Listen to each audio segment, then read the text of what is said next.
Good morning, good evening, and good night, wherever you are, and welcome to Requiem for London Chronicles of the City of Martyrs, Chapter 2. And we begin our scene at the most nefarious, most infamous shop known by Treadwell's. The occult bookstore that has now become brand new, has been reopened to the public. But we go towards a particular kindred who owns and runs this shop, as she's just returned from a rather costly and damaging adventure. She has just spoken to her half brother, who is waiting for her there. And after a heated discussion and heated debate, she now is just residing there quietly in the humble store, the humble shop. Take it away. Yes, thank you. The encounter at the college initially had shaken her up quite a bit. Not only the trauma of the physical damage that she'd had to endure, something that you do become used to, I suppose. As the years go by, pain doesn't hurt like pain anymore. It becomes something different, something perhaps even more ethereal in a way. But still, the wounds on her chest and arm certainly are real as anything, and still smart in places. Dull throbbing of an infected, festering wound.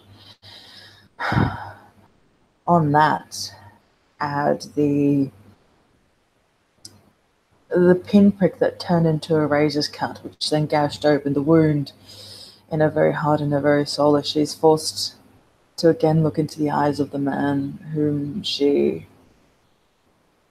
broke. She didn't need to break, but she did. And the realization that, yes, maybe you are just like your dear old mother, maybe you're just like them, but she doesn't want to be. And compounding that with the daring to reverse it, nearly knowing she nearly died for it. But is it a good deed? Can one good deed really outdo all the fucking horrible shit you've done? She thinks to herself. But was it even a good deed? Who knows? Maybe it's a fleeting moment, but it felt right, and it brought him back. Maybe in the deepest pit of her dark little heart there still is some hope, some affection, some hope that there could be affection, perhaps would be the more correct term, because goddamn, she's tired of being alone. Wow, that's a revelation, she thinks to herself.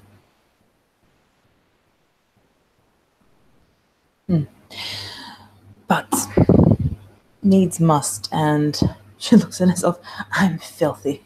She'll just go to kitchenette where Nigel makes his tea and just grab a tea towel and start sponging her hands off, and then sort of start working at her face, getting the bits of blood and vitae and charcoal and soot and bone and gristle and God knows what else is all over her, off of her.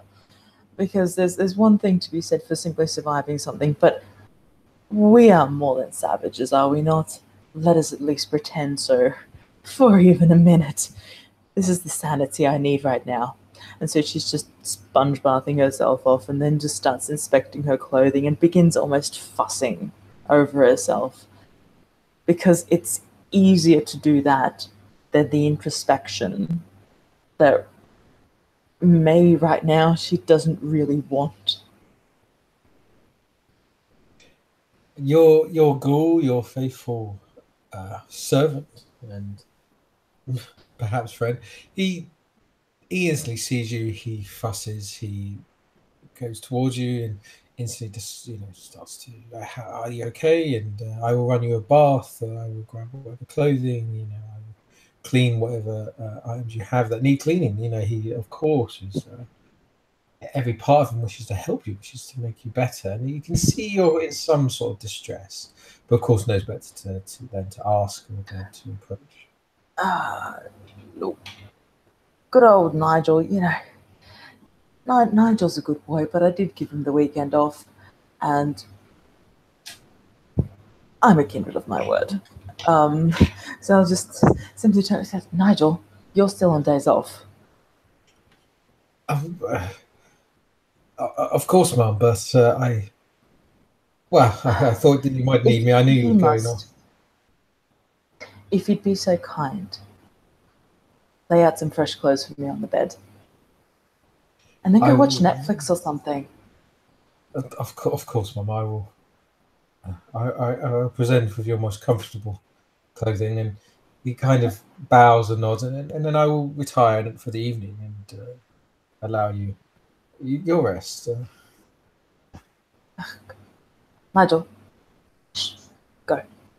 Of course. And he kind of like nods and bows, and he accidentally bumps into the wall as he kind of backs away from you, but then sort of walks off and carries on. Just gets a knife out of one of the drawers and starts picking stuff out under her nails and just starts cleaning up more. Have a shower later on, but this is good now. I just need to not be thinking right now. This is good. As you proceed, you carry on cleaning. You go to pick up your clothing or items, change, get yourself sort of more presentable, more tidy, and you do feel somewhat cleansed. But it's the wounds on your shoulder still there, that aggravate damage. It's the sort of, it's not like a normal cut. It's a sort of the skin, the muscle, the bone tissue itself seems to have evaporated. It's the lack of you, the removal of your very essence, your very being from this world. Whatever was covering those blades or whatever was on those blades is obviously like it's sort of fire, but worse than fire, but even like sunlight, perhaps.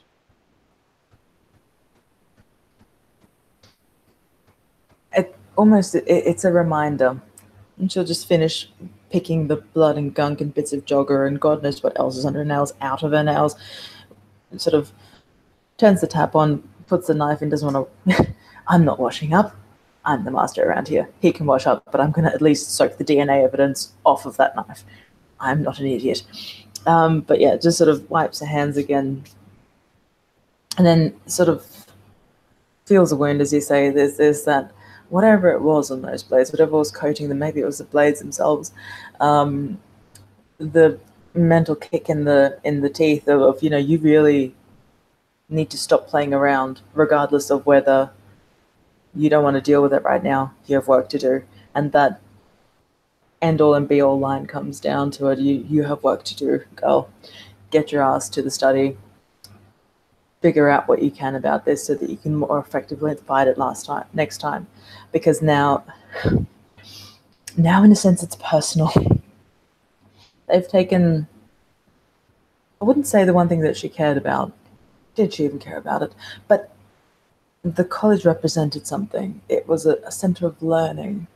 And in a world where it's almost pointless to invest in material things because they're going to run out, because they're going to decay, they're going to go. The only thing that really is worth anything is knowledge, because that is the thing that projects us forward into the new ages. I'll keep going, but you asked for this. Project us forward into the new ages. With ignorance, certainly, it's easier to control the masses. Take the Dark Ages, for example. However, the world that we live in now needs to be reformed because we have gone through the Industrial Revolution. So we no longer have the luxury of the ignorant masses. So what do we do now? Educate them? Well, for that, we need the source material. And unfortunately that, like the Library of Alexandria back in the yesteryears of eons past, has gone again. And so perhaps it's almost history repeating itself, that the knowledge centers of the world now suffer in this sense at the hands of those that would rule, and that's an infuriating concept. Absolutely infuriating, because how dare they? How the fuck dare they? Are you back? Oh, yep, sorry, I just had a brief spillage there, but it's all good. Okay, so yes, as you're contemplating all this, you take a few moments, you walk around the shop, you're thinking, you're breathing this in, and as you're thinking, suddenly you hear noise upstairs. You hear noise in your office, and it's the sound of a TV playing, the sound of some sort of sitcom or laughing or joking. Sort of the background noises of a sitcom being played on TV. First thing that I think of is that Nigel's watching Adventure Time in my study again because I've got the bigger TV. But he wouldn't dare, not after last time. I investigate. As you sort of walk up the stairs, you then proceed to you go along the spiral sort of staircase, and as you go into your office, a sort of a chair, sort of a lounge chair, which usually you sit to read, is opposite. It's a very old TV. It's one of those sort of big fat sort of TVs. It doesn't even have a thin back, and it seems to be showing like a TV program. You can hear the music, the sound of the introduction, and it's that da da da da da da da da da da da. It's like the Friends TV show is being played on the TV in the background, and you hear kind of a laughing or a chuckle sound, a very deep voice chuckle sound, and it's kind of emanating from the chair that is opposite the TV, the sort of a bigger lounge chair.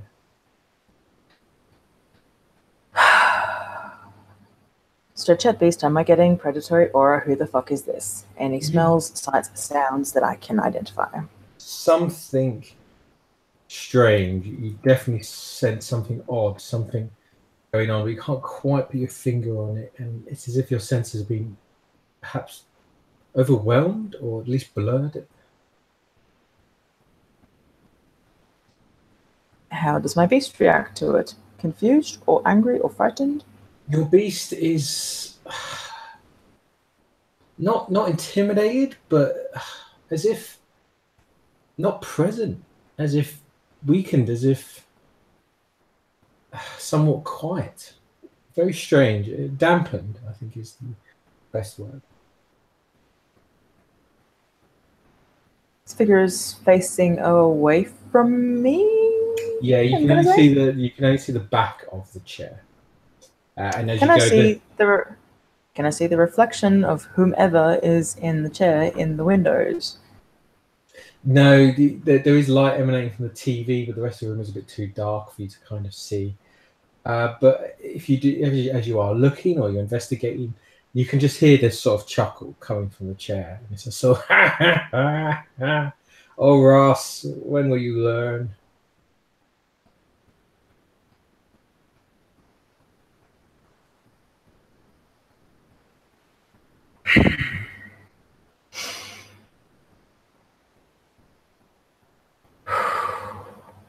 Breathe, don't frenzy on anyone. Now is not the time. Go over to my desk. Slide open a drawer. Place the relic into the drawer. Close the door. Lock the door. Put key next to boob in bra. Then approach. Yeah, as you kind of do this, nothing happens. Nothing resists or stops you. And as you turn, you go towards the other end of the room where this chair and the TV are. These two sort of grand bookcases are beside the TV. And as you go towards, and as you kind of lean your face over to see what resides in the chair, keeping your distance, of course, you can again just hear that voice going, da, da, and it's sort of singing along with the Friends TV show. Even sort of you hear kind of clapping sound or hitting sound as it seems to be singing along. And on the chair, you see the skull. You see the blackened skull just sort of sat there. But this is somewhat different. You can see this kind of black, webby sort of material coming from the skull. It seems to envelop the chair slightly and envelop the environment. But as you see, it's just sort of laughing and joking. And if you do come quite close to it, it does look at you and sort of moves slightly. And it goes, finally, you're back. I've been waiting here for ages. Seeing that it's only Damien, I'm gonna have a sit in the other lounge that's like at the 90-degree angle from it and just sort of sit down and just watch Friends for a little bit because, okay, where's the remote? It's got the remote next to it, and it seems the remote is encased in the webbing, this sort of black rubbery sort of webbing. Each their own. Hey, have you seen this latest series? It's been ages since I caught up with Friends. I can't believe what happened with Ross and Rachel. I'm really surprised. These are great writers whoever made this show. Can't say I've indulged. Glad you're liking it though. Oh god, TV, it's the best thing ever. I mean, what the hell did humans used to do before TV? Do you really want me to do your list? Okay, hold on. Let me just watch this one little clip here, then we'll have the good old talk. Yeah, what was your name again? Is Nora, Bora, Sora? You know full well my name is Nora. At least I think that's what it is. I'm not sure now. Oh, well, what color is your character's hair? Is it the bleach blonde or is it the brown? Is it bleach blonde? Okay, yeah. So he looks to you and just goes, "Oh, well, I just call you Blondie for now." I get mixed up with all your names. Me too. We'll just sit down and make no more interaction until the commercial break. Yeah, so you carry on watching. It's the funny episode where Joey has a turkey on his head and sort of runs around the room, and the skull's laughing, and he's really like having a good time. He's really enjoying this. I need to find myself a bottle of something that's cut with alcohol right now. So I might just go do that while we're waiting for a commercial break. Yeah. You go. You take. Take the time, and he's laughing. He's really enjoying this. Vintage de Revenant with a bit of German schnapps. It's exactly what I need right now. What is going on? So after a few moments, there is a commercial break, and the skull kind of sort of he has time to speak now as the commercials go. It's the kind of have you been in a car crash recently? Purchase insurance, etc., etc. But the skull looks at you, goes, okay, we got some time before the next before it comes back on. Right, so you're my new pet. I own you, yeah. I beg your pardon? I actually didn't hear you. You're my new pet. Yeah, I own you now. If that's how this works, I suppose so. Even though I seem to be under the impression that you're on my sofa. Oh, your sofa? I thought this was the other guy. What's his name? Dave's? Oh, Graves. Yeah, I thought it was his sofa. He let me sit up here a few times to watch telly. Yeah, was he your pet? Oh, yeah. I owned him for many years. And what do you do with your pets? I just like to own things. It's my nature. It's what I do. Everything's mine. This place, this world, this couch, even this TV show, it's mine.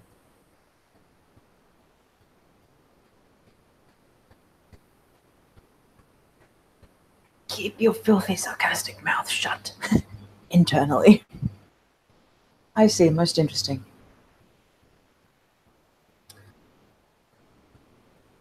Look, I could see a bit confused. Perhaps they didn't explain this to you properly. Look, you're Blondie. You're the lady that did the ritual. I remember seeing you. You was there. You wanted info on what happened to me in the past on what those crazy blood types were all about me. Is that right? Yeah, I'm right. I can sense it on you. You got the mark. The mark? Oh, yes. I suppose I do. Okay, I see. Right, those Cappadocians, the death walkie types. They didn't explain it to you properly, did they?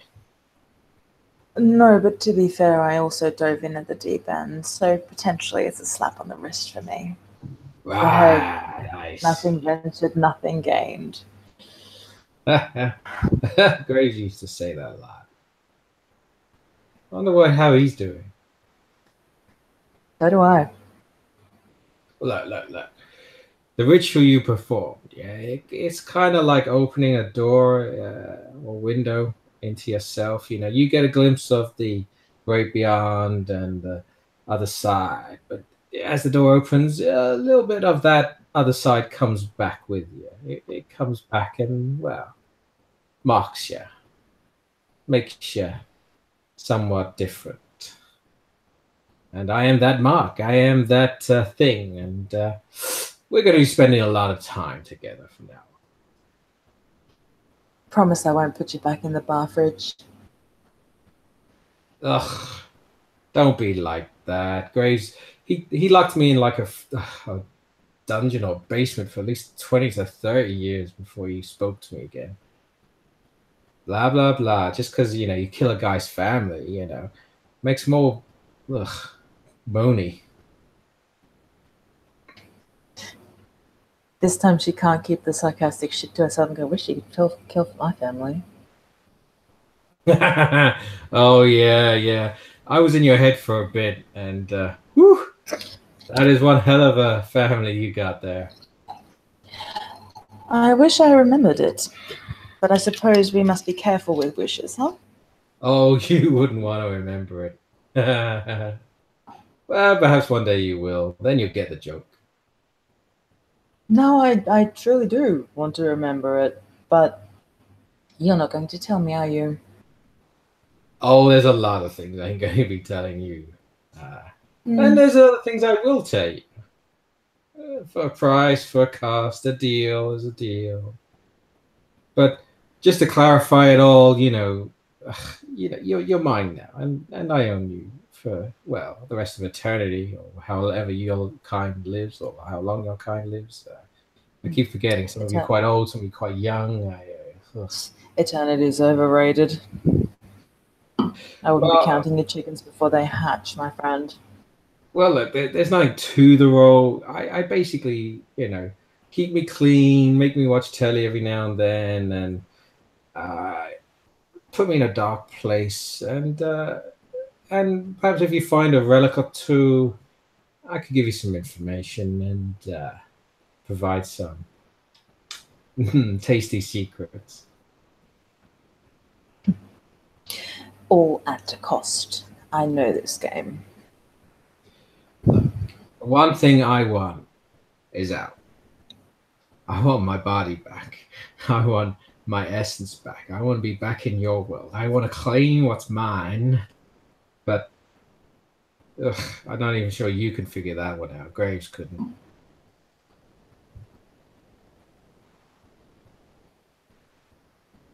Now there's a challenge. Don't mind me one of those. Then again, this all could be just made up, Perhaps I'm a little bubble in your head. Maybe you finally snapped. Perhaps I'm just a voice. Somehow I doubt it. I've made myself many beds over my existence, and I'm lying in each and every one of them, for better or for worse. That's spoken like a good, true kindred.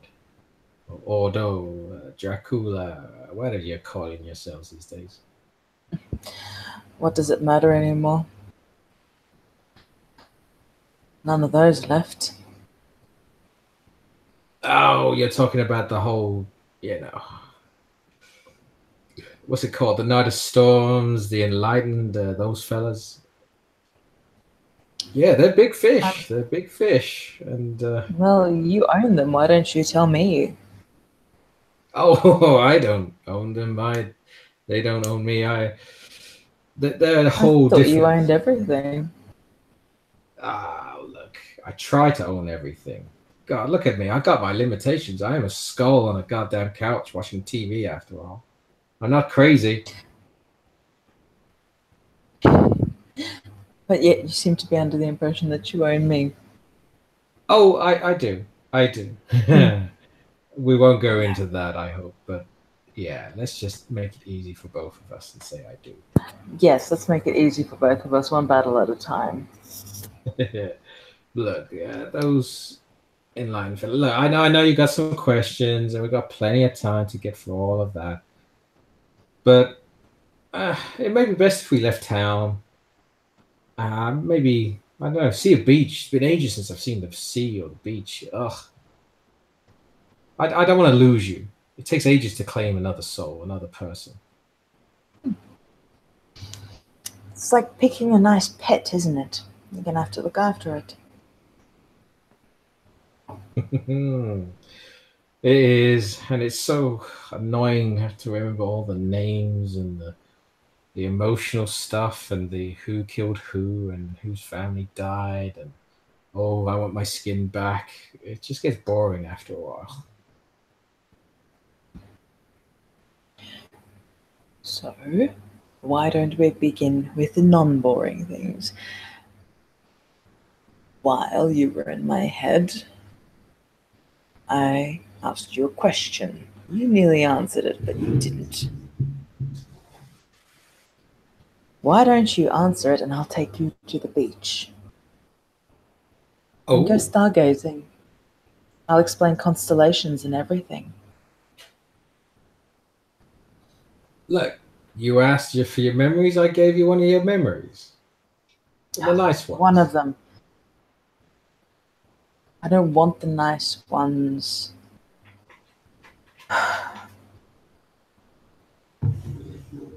Look, I got abilities, I got powers, but I can't just undo everything. Do you realize what would happen to you if I just revealed all your memories at once? Your brain would collapse, it would explode. You wouldn't have a head. There's all kinds of things stuck in there triggers, mechanisms. Ugh, it's like a minefield. Nothing you're saying right now is helping the fact.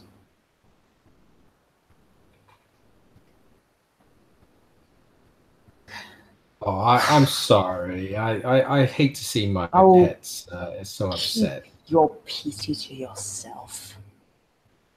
Hey, I'm trying to be a good owner here. Then tell me something, perhaps, for a beach visit with a bouncy ball. Can you give me any information on the blood pool? Oh, that thing? Ugh.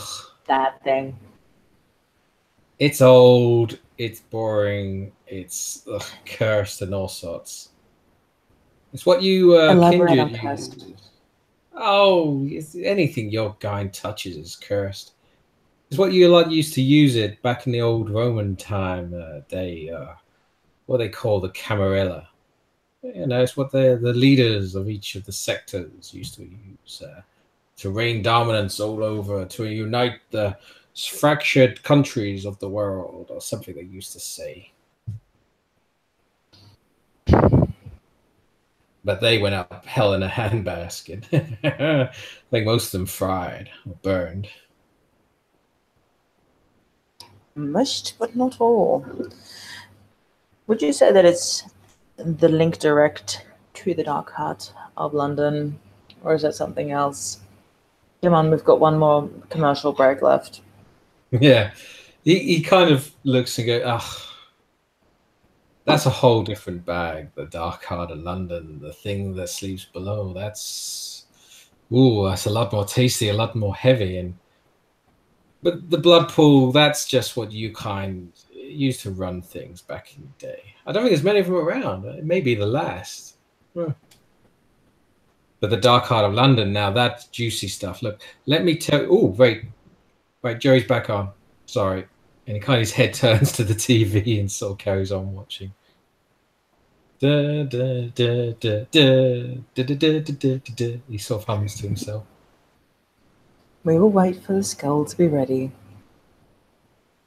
After a while, the Friends episode keeps going and it keeps going, but as the skull sort of humming or sort of laughing at the jokes, the webbing kind of retracts or sort of disintegrates. It kind of dissolves or disappears or evaporate even. And after a while, the skull was going back to normal, going plain. And then as it's just about to fade, it kind of looks to you, go, ah, sorry, I got to head on back. I'll speak to you soon. Da, da, da, da, da. I'll be there for you. As it kind of, the skull's movements or actions seem to just stop, and you are left with the blackened skull just sitting there before you. And the presence is gone? It's gone. It's like the room gets lighter. The air becomes lighter. Even there's sort of a weight lifted from you, as if this very heavy presence was there that you kind of always felt, but now you're just realizing it was there. But it seems to be gone. Seems to be removed.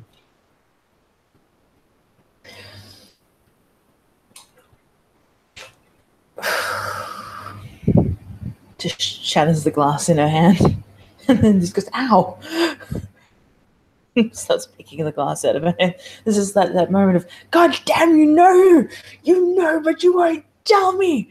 How am I supposed to get anywhere if I don't even know what the fuck I am? Chill. What's that?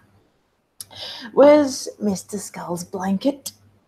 Because he's going back in his room now.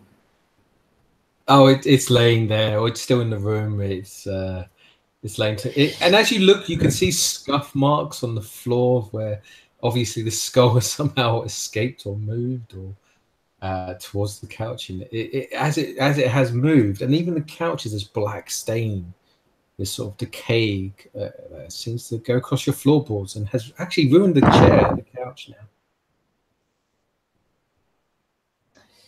Naughty Skull. That's what I get for bringing strays home, I suppose. Strays. Oh. Yeah, who's pet? Off you'll go in his little blanket tucked under the arm. You're going back in your room. Think about what you've done. And then I'm going to go have a bath and clean up because this is too much for one mind to deal with. Well, not really. I sort of expected it all to be all shit. But it's so irking from a character's point of view to know so little, but yet so much in other instances. It's the most irking thing in the bloody world. There's a thing that springs to mind. The old, I believe it's Sun Tzu. Know yourself and you'll win 50% of your battles. Know your enemy and you'll win 50% of your battles. Know yourself and your enemy and you will 50% of your battles. I don't even know who I am. I don't even know what I am. Calm down. Go have a shower. Watch the stars for a little bit. And then get back to work. Finding out about these bloody enlightened and these bloody martyrs, and might get myself a dog off the street and feed my revenant. Might go watch Adventure Time with Nigel. Just anything. Just don't think about that bloody skull. which will be taken to the beach tomorrow night, by the way, because I am a kindred of my word. Okay, and with that, we will zoom out of the scene and we see the shop of Treadwell's, a place of great history, secrets, and lies. Thank you for watching. We hope you enjoyed the show.